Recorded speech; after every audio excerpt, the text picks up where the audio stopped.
my name is Hillary, and today I'm going to be talking about one of my favorite vintage film cameras, my Kodak Flash Bantam, and I'm going to show you how to load and unload film into this specific model, because when I first acquired this camera, there was nothing talking about the Flash Bantam on YouTube, and I'm kind of stupid, so I was having a really difficult time, so I wish I had a video like this, which is why I'm making it for you guys today. The Kodak Flash Bantam was introduced in 1947, and it's so well made that you can find one pretty cheaply on the secondhand market, and it'll probably still work.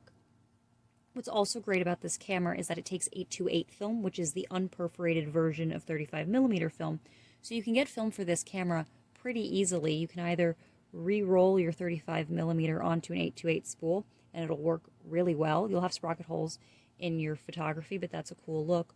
Or I use this company called Film for Classics.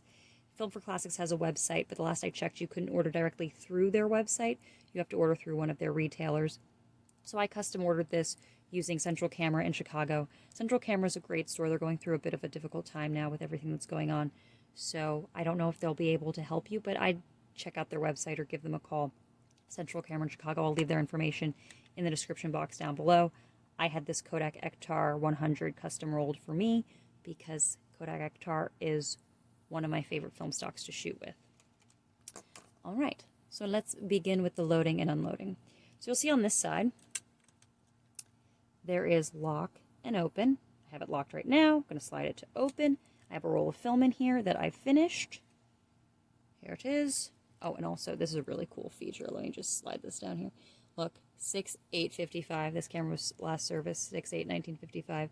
I think that's so cool. That's the great thing about these vintage cameras. They have so much history, and I love being able to use the old cameras and use them as they were meant to be used, and that's to shoot photos. So, okay, so this is my exposed roll of film. This is my spool that I'm going to need. So let me take this guy out and have a brand new roll in here. Okay, I'm putting this in here. And you might ask, where do I get this film developed? I send it off to thedarkroomlab.com. They're the only place that I've been able to find that can develop film that's not 35mm. So I have to get into developing my own film, but I don't know.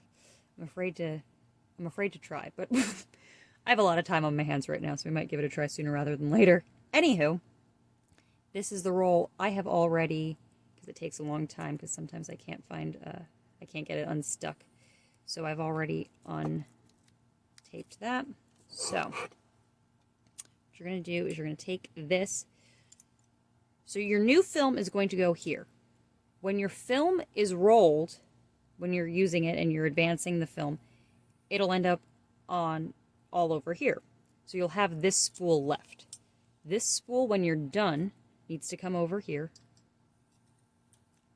This might all sound so common sense to you, but I'll tell you, I had no idea that this came out, and when I opened the back of my camera, I'm like, this is broken! Because obviously film doesn't advance the other way, so I had no idea. I had no idea what I was doing. But anyway, so that's over there. Now this goes in here. I'll probably have to take this out again because I have to put this like so.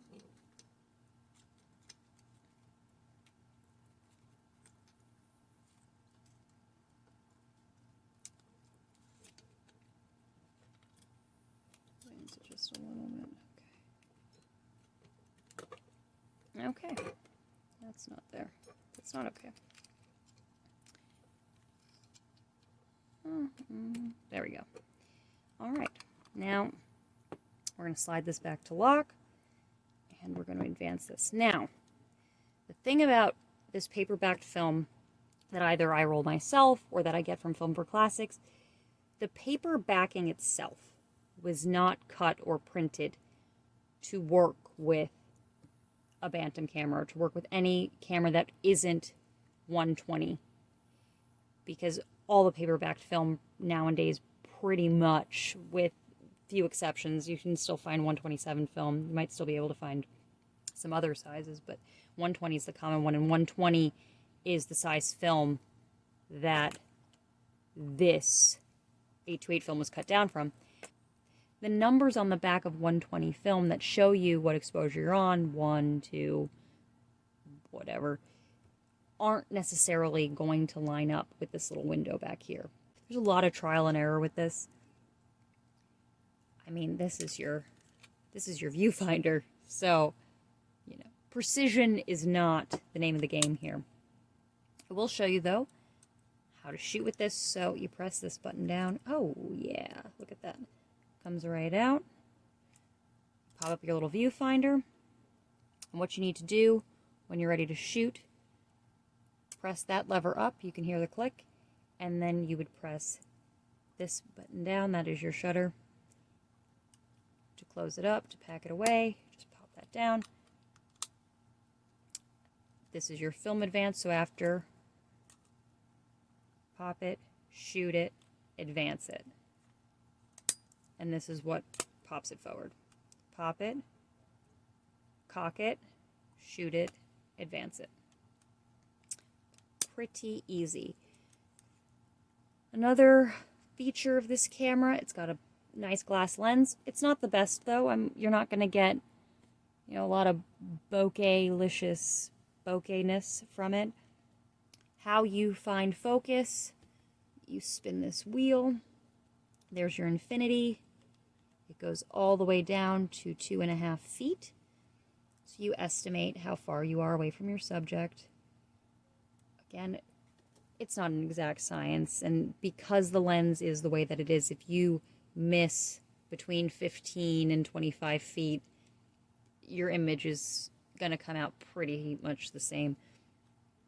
How you adjust your aperture, it goes down to 16, up to 4.5, or however you like to look at it, down to 4.5 or up to 16, but you can slide that like that. And your shutter speed, you even have bulb here, goes up to 200.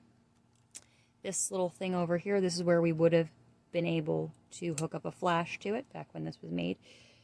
I don't think you can find a compatible flash in working condition nowadays, but if you can, let me know. I'd be interested. If you have any comments or questions, feel free to write me. If you're interested in seeing any of my work, follow me on Instagram. I'm at Hillary Baker. Hillary spelled Hillery, Baker Baker. That is on Instagram. I shoot mostly film, but a little bit of digital as well. I plan on posting more videos like this, so if you enjoyed this video, please subscribe. And if you have any suggestions for a future video, please rate me. Thank you so much for watching. I hope you have a great rest of your day. Bye-bye.